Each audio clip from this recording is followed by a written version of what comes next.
नमस्कार, मैं हूं आपके साथ सोनिया चौहान। बुलेटिन का आगाज करते हैं हरियाणा की खबरों के साथ। रुक करते हैं खबरों की ओर।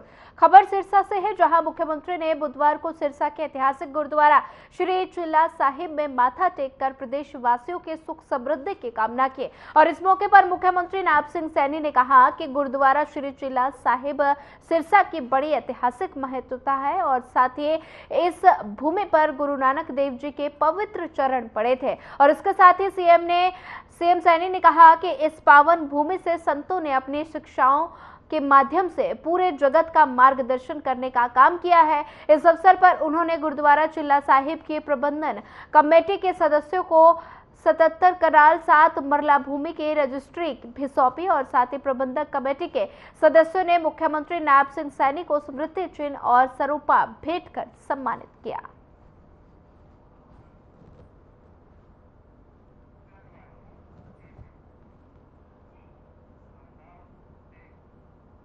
सावन के पवित्र महीने में सिरसा स्थित शिव मंदिर में संत तारा बाबा जी की कुटिया में सीएम नायब सिंह सैनी ने पहुंचकर माथा टेका और पूजा अर्चना की। इस मौके पर सीएम सैनी ने कहा कि तारा बाबा का आशीर्वाद समस्त प्रदेश वासियों की सुख समृद्धि को फलीभूत करे।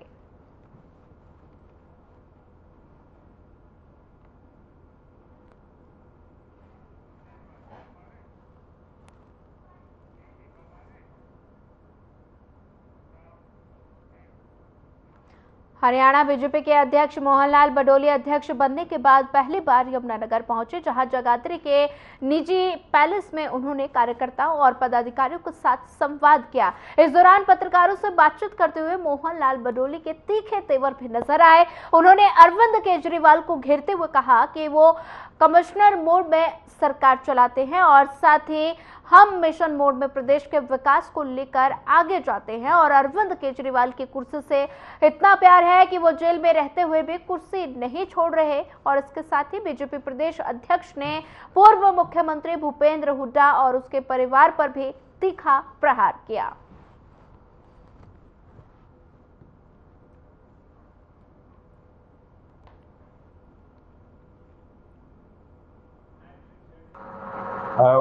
जो आदमी जिस प्रकार का होता है उससे उसी प्रकार का खौफ भी रहता है। और जिस प्रकार से केजरीवाल ने ये कहा था कि आरोप लगेगा तो मैं उसी टाइम त्याग पत्र दे दूंगा, और आज वो जेल में है तब भी कुर्सी छोड़ने को मन नहीं करता। उनकी करनी और कथनी में कितना अंतर है। और वो कमीशन मूड में सरकार चलाते हैं, हम मिशन मूड में सरकार चलाते हैं, बहुत अंतर है। और आज पूरी दुनिया के अंदर जो प्रधानमंत्री नरेंद्र मोदी जी ने भारत का गौरव बढ़ाने का काम किया है, भारत की छवि को कितना ऊपर लेके गए हैं। आज भारत आर्थिक दृष्टि से जो 5वें नंबर पर है, ये हमारे लोकप्रिय प्रधानमंत्री नरेंद्र मोदी जी की दूरदर्शिता, उनकी सोच, उनका काम करने का तरीका दर्शाता है। और टारगेट रखा है कि ये देश 2047 तक विकसित राष्ट्र बने और 2027 तक ये आर्थिक दृष्टि से हम तीसरे नंबर के देश बने। इस प्रकार की सोच लेके प्रधानमंत्री जी काम कर रहे हैं। और आज पूरे विश्व के नेता लोकप्रिय प्रधानमंत्री नरेंद्र मोदी जी को अपना नेत्र मानते हैं, उनके नेतृत्व में काम करना चाहते हैं। और इसके कांग्रेस के लोगों से पूछना चाहिए, उनके शैलजा के पोस्टरों को देखना चाहिए, किसके फोटो गायब हैं। उनके पोस्टर देखोगे तो उस पर भी किसी के फोटो गायब हैं। और आज लड़ाई कांग्रेस की नहीं है। आज हुड्डा अपने बेटे को राजनीति में स्थापित करना चाहता है, लड़ाई इस बात की है। कांग्रेस पीछे है और परिवारवाद आगे। तो हर बूथ का अध्यक्ष है वो भी टिकटार्थी के मुकाबला है। जो कांग्रेस के पास टिकटार्थी है वो तो हमारे बूथ के अध्यक्ष हैं उस प्रकार के। हमारे पास एक बहुत देश की सोच को लेके देश को आगे बढ़ाने वाले लोगों की टीम है, और उनके पास देश को लूटकर किस प्रकार से आगे बढ़ा जाए, इस प्रकार की सोच के लोग। पूर्व डिप्टी उचाना में पत्रकारों से रूबरू हुए और साथ ही उन्होंने कहा कि मौजूदा बीजेपी सरकार से प्राइवेट सेक्टर निराश है। मारुति के विस्तार के लिए सरकार सुनवाई नहीं कर रही है और प्रदेश की 4 प्रस्तावित औद्योगिक इकाइयों के विकास पर सरकार काम करे। उचाना के विकास पर 12,000 करोड़ से ज्यादा रुपए खर्च किए और साथ ही लोकसभा चुनाव में बीजेपी को जनता ने ट्रेलर दिखाया। साथ ही वीरेंद्र सिंह अपना 40 सालों का हिसाब जनता को बताएं। लोकसभा चुनाव में बीजेपी को जनता ने ट्रेलर दिखाया। हर विधानसभा में बूथ लेवल पर जनसंपर्क अभियान गति से आगे बढ़ रहे और जैसे जैसे संगठन का निर्माण कर रहे हैं उसी के साथ पार्टी की आगामी गतिविधि भी विधानसभा की तैयारी पूरी जोर शोर पर आगे बढ़ रही है। और जहाँ मेरी विधानसभा है जनसंपर्क अभियान उचाना विधानसभा के साथ ही खत्म। सर ये पीएफओ की रिपोर्ट आई है कि आपकी बात जो प्राइवेट क्षेत्र में रोजगार काफी कम हो गए और हरियाणा में 7% रोजगार। प्राइवेट सेक्टर को जितना आप 4 साल में पिछले 4 महीनों में उतना ही प्राइवेट सेक्टर को निराश करने का काम शहरी सरकार और मारुति और ये सारे बड़े कॉर्पोरेशन के एक्सपेंशन भी चाह रहे थे, उनकी भी सुनवाई नहीं।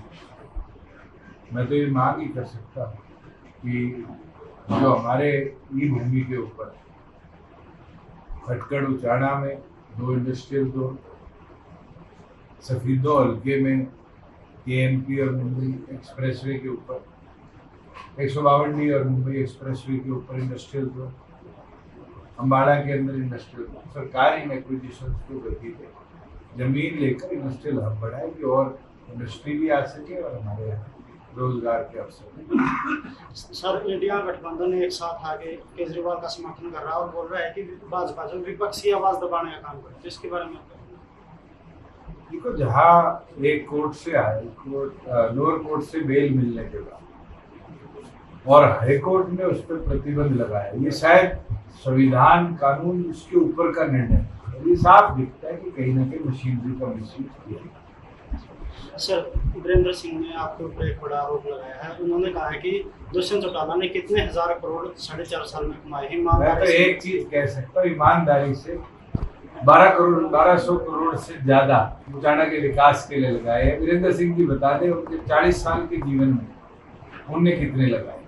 सर आज प्रगति उन्नति की बात करें, गोगड़िया में बैठे 30 करोड़ से ज्यादा के विकास कार्य यहाँ कंप्लीट, 10 करोड़ का पेयजल की योजना का प्रोजेक्ट यहाँ मंजूर है, 4.5 करोड़ का स्कूल का नवीकरण यहाँ मंजूर है। मैं तो गिनवा सकता हूँ। वीरेंद्र सिंह जी क्यों बौखला जाते हैं? वो तो ये नहीं गिनवा सकते कि उनकी वाइफ एमएलए रही, वो मंत्री रहे, केंद्र के मंत्री रहे, वो 10 चीज तो गिनवाए उचाना को तो दी। हमने तो विकास ही करवाया है और मुझे लगता है उसी की घबराहट है कि वो इस तरह की बेकी लोग कहते हैं उम्र के बाद आदमी बेकी बातें करते हैं, शायद उसका असर वीरेंद्र सिंह को दिखने।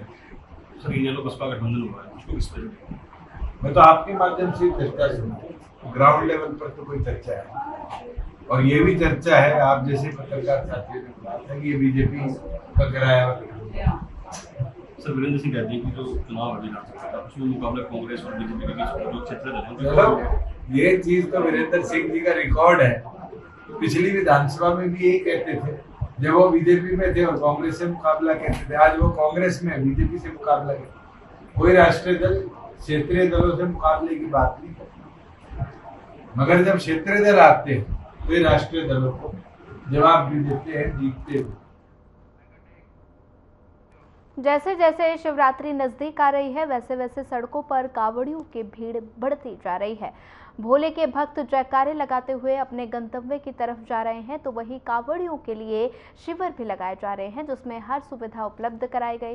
भक्त प्रशासन की व्यवस्था से काफी खुश हैं।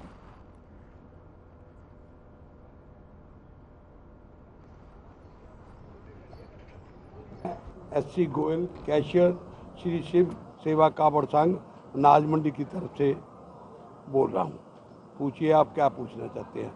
हाँ शिविर है, 26 साल हो गए, साल में 2 शिविर हम लगाते हैं। ऐसा सर बात है कि कावड़ियों की कोई गिनती नहीं, 24 घंटे हमारा शिविर खुला है। दवाई, खाना, नहाना, किसी कावड़ियों को कोई किसी किस्म का कष्ट हो जाए उसको हम लेके जाते हैं। बड़ा ये हम मोहाली जिला बनूड़ से हरिद्वार से हर की पौड़ी से फिर बनूड़ को लेके जा रहे हैं जल।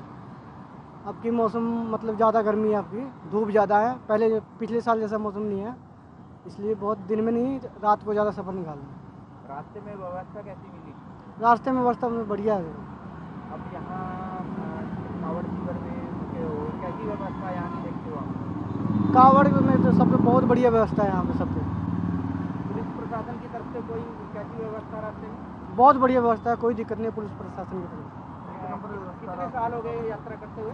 यो 15वीं कावड़ है। हम पटियाला से आए हैं, हस्बैंड वाइफ हैं, और मेरा अंजलि, ये साहिल है। हाँ जी। कौन सी यात्रा है और रास्ते हमारी झूला यात्रा है, झूला कावड़? झूला कांवड़ है, पैदल। कितने साल हो गए यात्रा? दूसरी बार है इस बार ये। तो कैसा मौसम रहा रास्ते में और व्यवस्था? मौसम तो ठीक नहीं था, गर्मी है काफ़ी, बहुत ज़्यादा। पिछले बार जब आए थे तो बारिश हो रही थी, लेकिन इस बार ही बहुत गर्मी है। तो बाकी सब कुछ ठीक था। मेरा नाम रोमी गुज्जर है जी। मैं पटियाला के पास में गांव है अपना पसियाना, वहाँ से आया हूँ जी। 7वीं कावड़ है मेरी हरिद्वार से। ये गौ माता के लिए बनी है एक कावड़, कि हमारे गौशाला नहीं है गांव में, तो वो बने इसलिए कावड़ लेके आते हैं जी। इच्छा है मन की, बाकी जय जयकार है, बोले की सुविधा फुल है जी, शिविर फुल है, कोई दिक्कत परेशानी वाली बात नहीं है जी। जय जयकार है भोले शंकर की। हरियाणा में आके कैसा लगा आपको? हरियाणा में भी अच्छा लगा जी, पर जैसे हरिद्वार से चले हैं सभी अच्छा ही आ रहा है, होता ही कोई ऐसा नहीं है कि दिक्कत परेशानी आई हो। बोला मेरा नाम है जी, बनूड़ मोहाली जिले का रहने वाला जी। बनूड़ के पास पिंड है मेरा, मोटे माजरा। दूसरी कावड़ है जी मेरी। खुली व्यवस्था मिल रही है जी, शिविर मिल रहे हैं, ट्रैफिक पुलिस रोक रही जी ट्रैफिक नू, कोई दिक्कत परेशानी नहीं हुई। पिछली बार तो ज़्यादा गर्मी है जी, पर शिविर वाले ने किसी दिक्कत नहीं आने दी। पानी मिल रहा, खाना मिल रहा, चाह मिल रही, नहाने की पूरी व्यवस्था जी। हर जगह रोक रोक के फ्रूट दे जा रही हैं जी।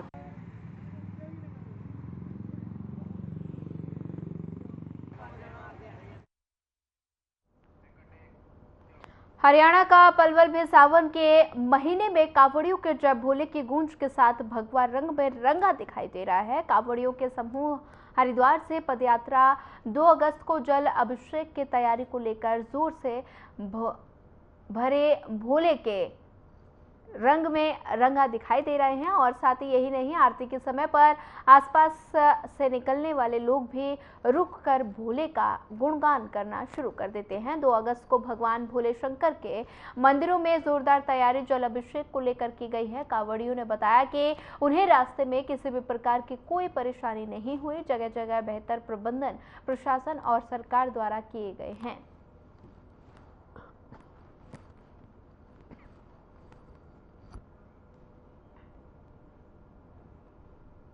हरिद्वार से 25 तारीख को चलेगा, 28 को दिल्ली पहुंचेगा। डीजे को लेके प्रशासन के आगे से नहीं चले, परेशानी तो नहीं हुई कहीं? नहीं, कोई परेशानी नहीं, अच्छी सुविधा है। यात्रा के लिए रास्ते में कोई परेशानी हुई है? कोई सुविधा है। जी बोले। क्या बोलेगी? जय बोलेगी। ये हमारे जस्सू प्रधान जी है, ये हमारी महाकावड़ है पुराना से। मैं सुनील जनाब का सुनील बोले। हमने वहाँ से 22 तारीख को अपने पुराना से रवाना। कांग्रेस द्वारा शुरू किए गए कार्यक्रम हरियाणा मांगे हिसाब के तहत गुरुग्राम में इस कार्यक्रम का आयोजन किया गया, जिसमें पूर्व मुख्यमंत्री भूपेंद्र सिंह हुड्डा और साथ ही प्रदेश अध्यक्ष उदय भान और प्रदेश प्रभारी दीपक बाबरिया मौजूद रहे। इस दौरान सभी के संबोधन में यही नजर आया कि आने वाले विधानसभा चुनाव के लिए किस तरह से कार्यकर्ताओं में जोश भरा जाए। कार्यकर्ताओं को साफ तौर पर इस कार्यक्रम के मार्फत भी ये बताया गया कि आप आगामी चुनाव के लिए पूरी तरह से तैयार रहें और जनता के बीच जाकर कांग्रेस द्वारा किए गए सभी कार्यों को बताएं और इसके अलावा पिछले 10 साल में जो बीजेपी ने वादे किए थे उसमें कितने पूरे हुए हैं, इस बारे में भी लोगों को बताएं। वहीं पूर्व मुख्यमंत्री भूपेंद्र सिंह हुड्डा ने बीजेपी पर निशाना साधते हुए कहा कि बीजेपी ने सिर्फ और सिर्फ लोगों से झूठे वादे किए। जैसा हमारे इंचार्ज साहब ने कहा कि जो हमारा कार्यक्रम चल रहा है उसको और गति से अब आगे जाए, क्योंकि समय कम है आगे, और जो बात जो है हर घर तक, हर व्यक्ति तक इस सरकार की विफलताएं और कांग्रेस की उपलब्धियां और कांग्रेस आगे क्या करने जा रही है वो हम तक थोड़ा सा ओलंपिक्स चल रहे हैं, आपने कहा है एक बार फिर से कांग्रेस की सरकार अगर आती है तो पदक लाओ और पद पाओ की नीति को दोबारा शुरू हाँ, ये हमारी सब 2005 में जो नीति बनी थी खेल और खिलाड़ियों के लिए, जैसे मैंने कहा खेल खिलाड़ियों में हरियाणा नंबर 1 था। देखो, जो हमारा ये अभियान चल रहा है, बीजेपी सरकार से हिसाब मांगे, निश्चित रूप से एक यज्ञ के रूप में चल रहा है। और इसमें जो इनकी बीजेपी की जो इन्होंने भ्रष्टाचार किया, बेरोजगारी की, लॉ एंड ऑर्डर में इन्होंने की, और निश्चित रूप से जो अपने किसानों के साथ अन्याय किया, महिलाओं के साथ अन्याय किया, खिलाड़ियों के साथ अन्याय किया, वो हाँ आहुति जो इनकी कुरीति हैं उनको हम उजागर कर रहे हैं। निश्चित रूप से आप देखना कि जब वो अक्टूबर में आज की ये जो मीटिंग थी, एक चुनाव की जो हमारा जो हरियाणा मांगे हिसाब अभियान चल रहा है उसको और गति में लाने के लिए, और इसके साथ साथ चुनाव संबंधित हमारी तैयारी भी हो जाए, डोर टू डोर कैंपेन हो। फिलहाल इस बुलेटिन में इतना ही। ज्यादा खबरों के लिए बने रहिए हमारे साथ। नमस्कार।